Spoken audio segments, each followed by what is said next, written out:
Hello dear students, क्या इस साल आप क्लास 12th में आए हैं या इस साल आपने क्लास 12th के एग्ज़ाम दिए हैं और आप कॉमर्स स्ट्रीम से हैं और किसी अच्छे यूनिवर्सिटी लेवल पर एक ग्रेजुएशन कोर्स देखना चाहते हैं। अगर आप कॉमर्स सेक्शन से हैं तो आप सीए भी कर सकते हैं, सीएस भी कर सकते हैं, बीकॉम ऑनर्स भी कर सकते हैं और बीबीए भी कर सकते हैं। अगर आप बीकॉम करना चाहते हो या बीकॉम ऑनर करना चाहते हो और इसके लिए आप सेलेक्ट कर रहे हो किसी एक अच्छे कॉलेज की या किसी एक अच्छी यूनिवर्सिटी की जिसके थ्रू आपको एक अच्छा प्लेसमेंट आफ्टर ग्रेजुएशन मिल जाए, हम लोगों ने आपके लिए टॉप की रैंकर कॉलेज या यूनिवर्सिटी ली है जिसके थ्रू आप बीकॉम या बीकॉम ऑनर्स कर सकते हैं और उनका क्या एंट्रेंस एग्ज़ाम रहता है वो भी हमने इसमें क्लियर किया है।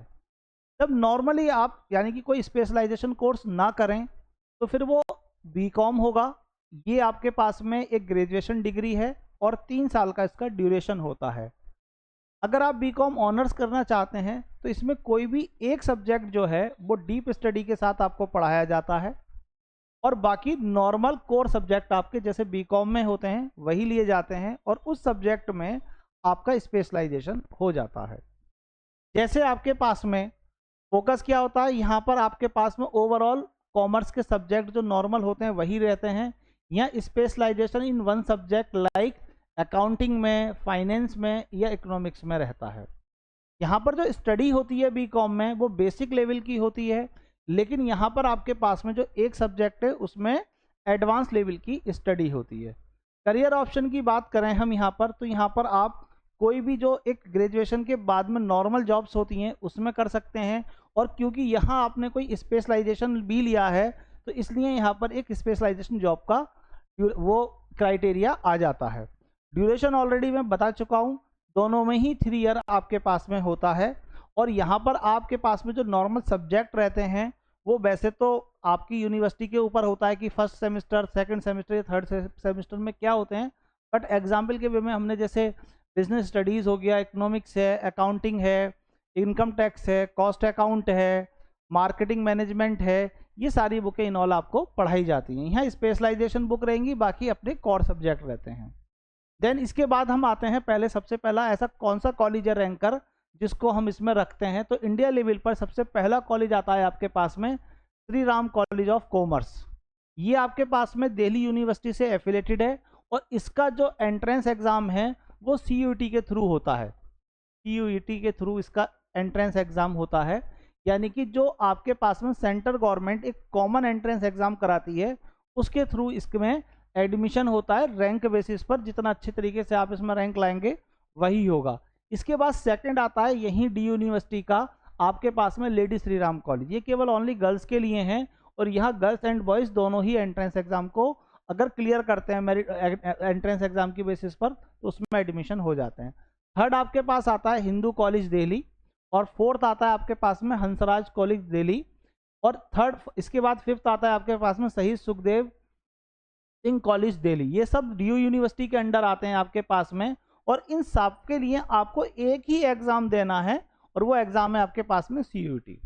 इसके बेसिस पर ही आप CUET एग्जाम देंगे, उसमें आपकी एक मेरिट लिस्ट बनेगी और उसके थ्रू ही आपका इसमें जो भी रैंक होगी आपका एडमिशन होगा। इसके बाद नेक्स्ट आता है आपके पास में लॉयला कॉलेज जो चेन्नई में है और यहाँ पर आपके पास में जो 12th के मार्क्स हैं उसकी मेरिट की बेस पर यहाँ पर एंट्रेंस एग्जाम आपका क्लियर होता है। इसके बाद आता है आपके पास में क्रिस यूनिवर्सिटी बेंगलोर।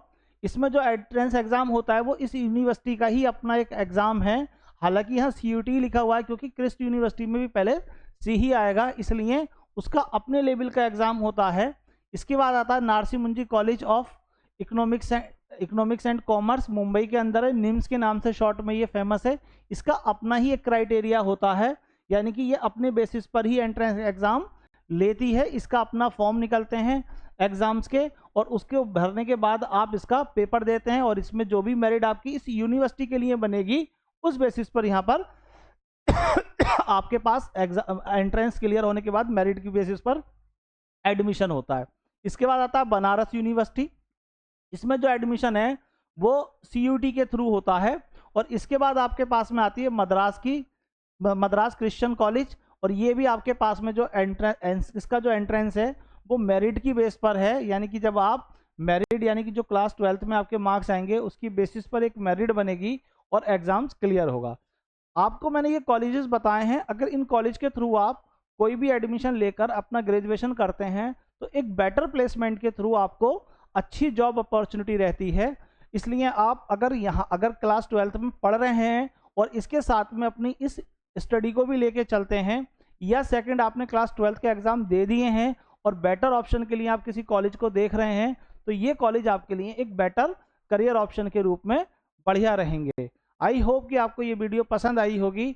इस तरीके की और इन्फॉर्मेटिव वीडियो देखने के लिए मेरे चैनल को सब्सक्राइब कीजिए, एंड अगर ये वीडियो आपको पसंद आई हो तो इसको आप लाइक कीजिए। अगर इसी तरीके की और भी वीडियो देखनी है आपको और कोई कमेंट करना चाहें उनके लिए, तो मैं वो इन्फॉर्मेशन वीडियो आप तक पहुंचाने की कोशिश करूंगा। All the